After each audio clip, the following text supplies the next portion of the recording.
I currently tutor dyslexic students of all ages through video conferencing, basically what we're doing right now. And that is mainly what I tutor. I tutor students who have dyslexia or who are believed to have dyslexia but may not have a diagnosis yet.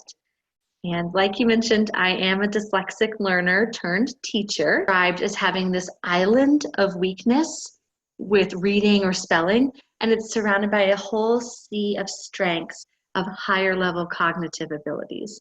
So dyslexics tend to be really creative, they're quick thinkers, they're intelligent and compassionate, and they have a talent for building or solving puzzles, an ability to figure things out. They're usually very perceptive.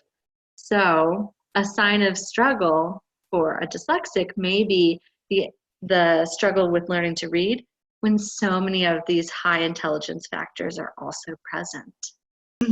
Here are some famous people. Steve Jobs, Thomas Edison, Albert Einstein, Walt Disney, and Jay Leno are all examples throughout different periods of time.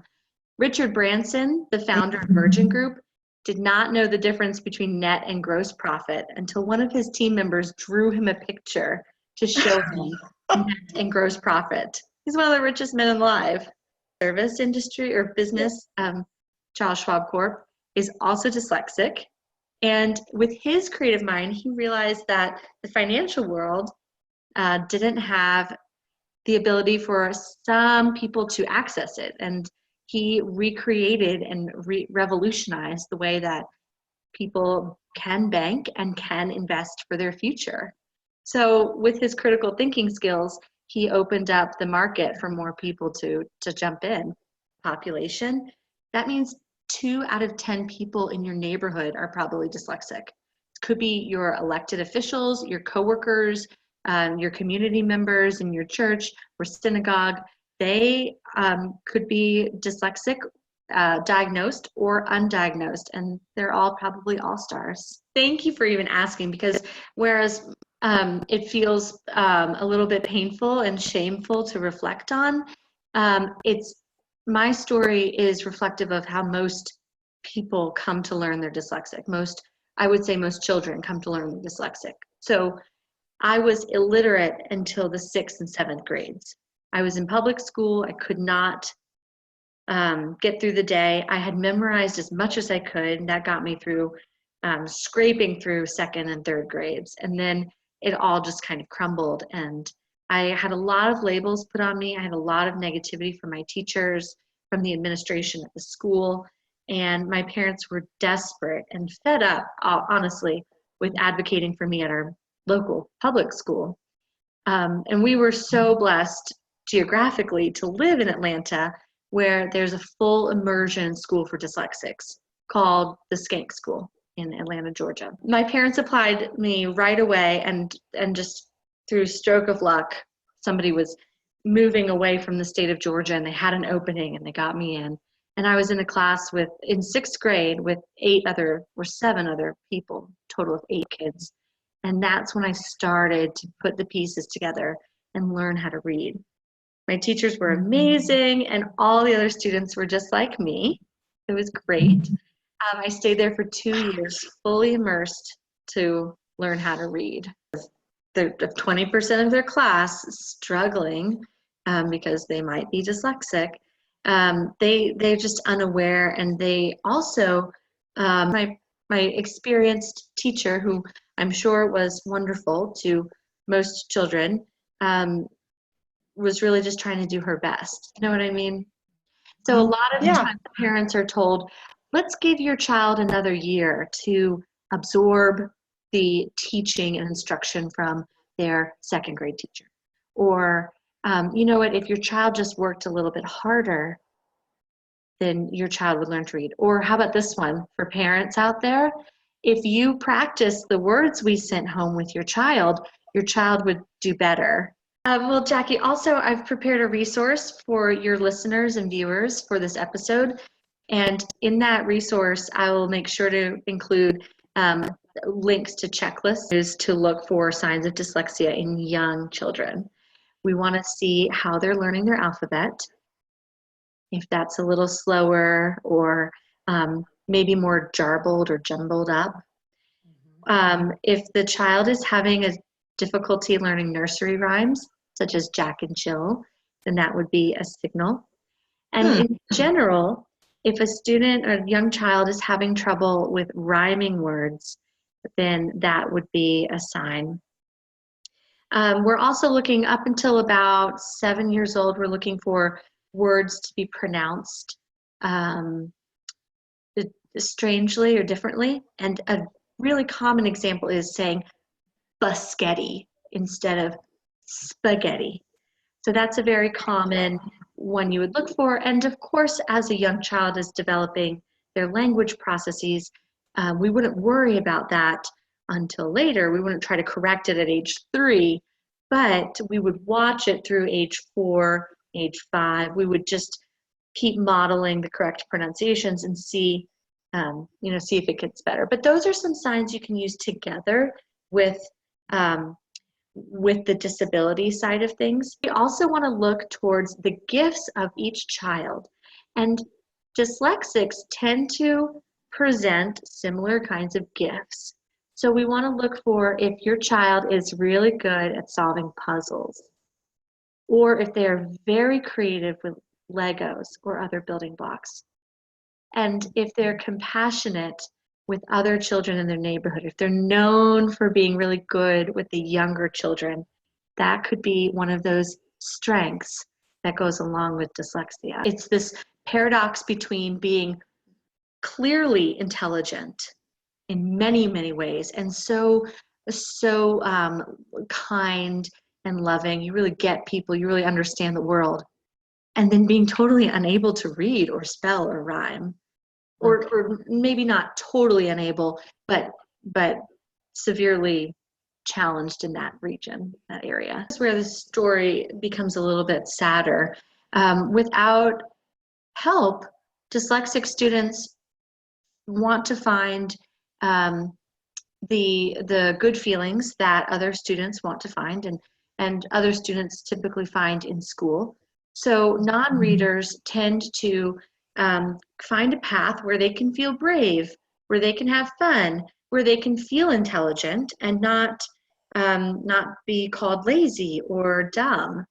So these paths that dyslexics find to feel good and to have fun and so forth can be paths that lead to very poor choices with consequences, like legal consequences. So basically running from feeling ashamed in school could look like dropping out of school. It could look like becoming a juvenile delinquent in the prison system, and it could look like other harmful behaviors to one's own body or one's own family community. Key here, Jackie, for a parent that suspects their child may have dyslexia is to intervene with research-based strategies right away. And I'll include some of those resources in our episode download for all of your viewers and listeners. Now, if you want to understand your full child's learning profile, or your child's full learning profile, and receive a diagnosis for dyslexia or maybe something else like dysgraphia, then I recommend receiving an evaluation from a psychologist for their child from age, 5 through age 22, when they may get out of trade school or college. But there's also power in a diagnosis for the learner. When the learner receives information that says, hey, this is what your brain does, and this is what it's called, and this is how we work on this concern with the brain, then the child can feel empowered to learn differently or to let their strengths lead them in their careers. And there's a lot of power in the diagnosis. What we're looking for here is a psychologist who can offer an educational psychology report for the child. This psychologist would do all of the intelligence tests This psychologist would review the background information of the child's learning profile and be able to advise parents through a written report, often 15 to 25 pages long, stating any diagnoses that are present, along with other important measures of learning for the child that are very helpful for parents and for future understanding of, of the learner, him or herself. She can look back and say, oh, here's my learning profile, and this is maybe going to steer me in career fields that use my strengths. So yes, when you are maybe interviewing your psychologist, you want to ensure they can do an educational psychology report for you. I provide online tutoring services for students who are struggling to learn to read and spell, and other tutors do this also.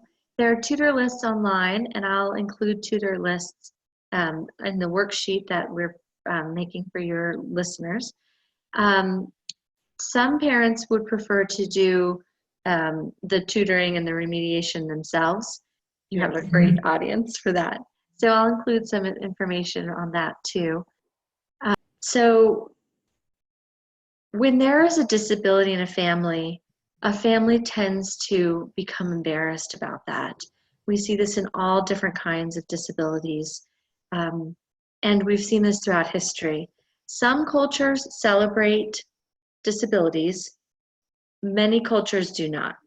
So when there is a disability in the family, or even when a student is not performing to the level of expectation of the family can become very embarrassed in their social networks. So they may not want to go to the playground. They may not want to talk about their children's learning at church or synagogue. They may not want to enroll their child in certain camps or activities in the community because they're feeling shame and embarrassment. And most importantly, they may not seek help or support or resources because they're feeling these feelings of shame. And we know with dyslexia and other disabilities, early intervention and support accommodations are all very helpful in leveling the playing field between a learner with a disability and a learner without a disability. The earlier a parent can ask for help, the better. And if a parent is clouded with feelings of shame and embarrassment, a parent might not ask for help for years. It as when you are a non-dyslexic reader, you have this superhighway connecting the letters and their sounds, building words, and that leads to building sentences and paragraphs in the brain pretty streamlessly on this superhighway. Dyslexics read on the bumpy back roads.